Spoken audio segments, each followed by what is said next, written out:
আসসালামু আলাইকুম বন্ধুরা, ওয়েলকাম টু জান্নাত কুকিং চ্যানেল। আজকে আপনাদের সাথে শেয়ার করব সুজি আর ময়দা দিয়ে তেলে ভাজা পুলি পিঠা। আর এই পিঠাগুলো অল্প খরচে ঝটপট মজাদার পিঠা তৈরি করে নিতে পারবেন। রেসিপিটা ভালো লেগে থাকলে একটা লাইক দিয়ে সম্পূর্ণ ভিডিওটি দেখে নেবেন আর আমার চ্যানেলটি সাবস্ক্রাইব করে রাখবেন। সুজির এই পুলি পিঠা তৈরি করার জন্য প্রথমে সুজির পুর তৈরি করে নেব।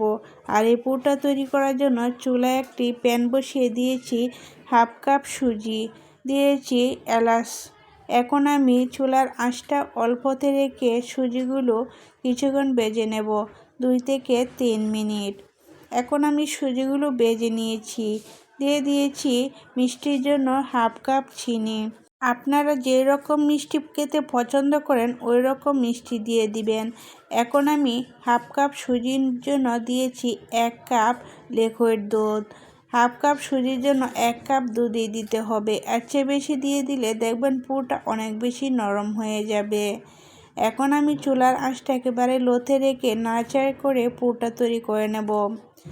চুলার আঁচটা একেবারে লোতে রেখে যদি পুরটা তৈরি করেন তাহলে দেখবেন সুজিটা খুব সুন্দর করে সিদ্ধ হবে। এখন দিয়ে দিচ্ছি স্বাদ অনুযায়ী লবণ, 2 টেবিল চামচ কাঠবাদাম কুচি। আর এই বাদামগুলো আপনাদের পছন্দ মতো দিতে পারবেন, আপনারা চাইলে আরও কিছু ড্রাই ফ্রুটস অ্যাড করতে পারেন। এখন দিয়ে দিচ্ছি 2 টেবিল চামচ পাউডার দুধ। পাউডার দুধের পরিমাণ আরও বাড়িয়েও দিতে পারেন, তাহলে দেখবেন এই পুরটা খেতে আরও বেশি মজাদার হবে। এখন আমি পুরটা হালকা সফট রেখে চুলা থেকে নামিয়ে নিয়েছি। ঠান্ডা হয়ে গেলে দেখবেন আরও অনেকটা শক্ত হয়ে যাবে। এখন আমি পুরটা সাইড করে রেখে দিয়েছি আর একটা মিক্সিং বলে নিয়েছি 2 কাপ ময়দা, হাফ চা চামচ লবণ, 2 টেবিল চামচ চিনি। এখন দিয়ে দেব আমি এখানে 2 টেবিল চামচ রান্না করা সাদা তেল।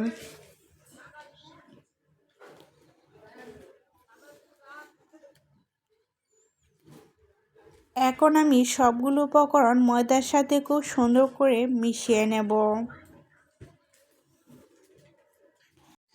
মিশানোটা হয়ে গেলে এখানে দিয়ে দিব কুসুম গরম পানি।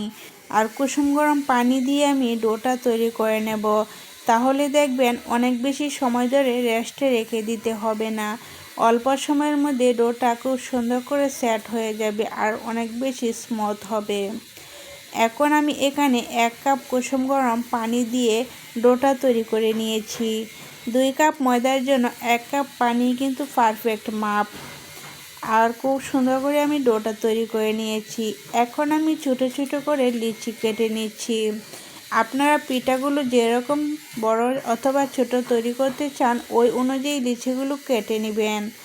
এখন আমি সবগুলো লিচি খুব সুন্দর করে গোল করে নিয়েছি আর ডেকে রেস্টে রেখে দিব 10 মিনিটের জন্য।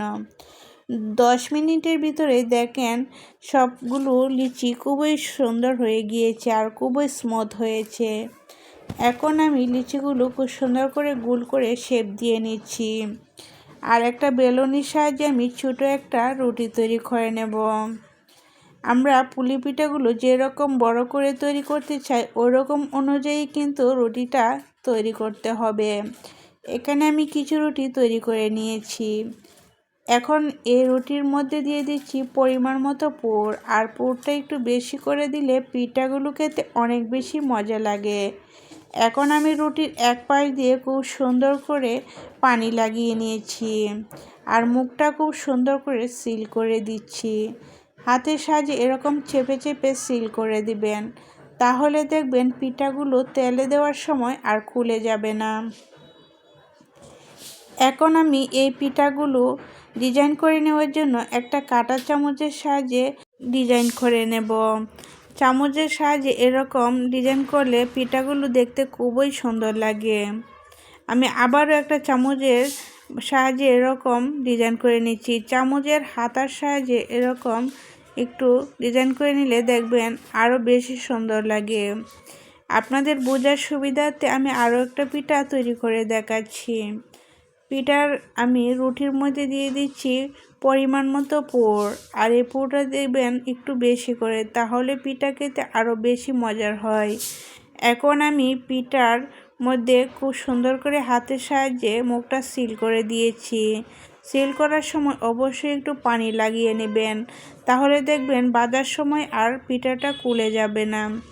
এখন আমি সবগুলো পিঠা একই প্রসেসে তৈরি করে নিয়েছি। আর পিঠাগুলো যেহেতু তেলেই ভেজে নেব, সেই জন্য চুলায় একটি প্যান বসিয়ে পর্যাপ্ত পরিমাণ সাদা তেল আমি গরম করে নিয়েছি। আর এই তেলটা গরম করে তারপর আমি এক এক করে পিঠাগুলো তেলের মধ্যে দিয়ে দিয়েছি। চুলার আঁচটা বাড়িয়ে রেখেছি 2 থেকে 3 মিনিট। তারপর চুলার আঁচটা মিডিয়ামে রেখে পিঠাগুলো উলটপালট করে ভেজে নেব। চুলার আঁচ একেবারে লোতে রেখে যদি পিঠা ভেজে নেন, তাহলে দেখবেন পিঠাগুলো সুন্দর হবে না। পিঠাগুলো চুলার আঁচ মিডিয়ামে রেখে আমি ভেজে নেব, তাহলে দেখবেন পিঠাগুলো খুবই সুন্দর হবে আর কালারটাও খুবই সুন্দর আসবে। উলটপালট করে আমি পিঠাগুলো খুব সুন্দর করে আমার পছন্দ মতো করে ভেজে নিয়েছি। আপনারা চাইলে এই পিঠাগুলো আপনাদের পছন্দ মতো করে ভেজে নিতে পারেন, আর হালকা একটু ভেজে নিলেও হয়ে যাবে। সাদা সাদা রেখেও কিন্তু পিঠাগুলো খেতে আরও বেশি মজার হয়। আমি এই পিঠাগুলো ডিপ ফ্রাই করে ভেজে নিচ্ছি। আপনাদেরও যাতে এরকমই করে ভেজে নিতে হবে তা কিন্তু নয়, হালকা করে ভেজে নিলেও দেখবেন খেতে অনেক বেশি মজার হয়। আশা করছি রেসিপিটা সবার কাছে খুবই ভালো লেগেছে। আজ তাহলে এই পর্যন্তই। আল্লাহ হাফেজ।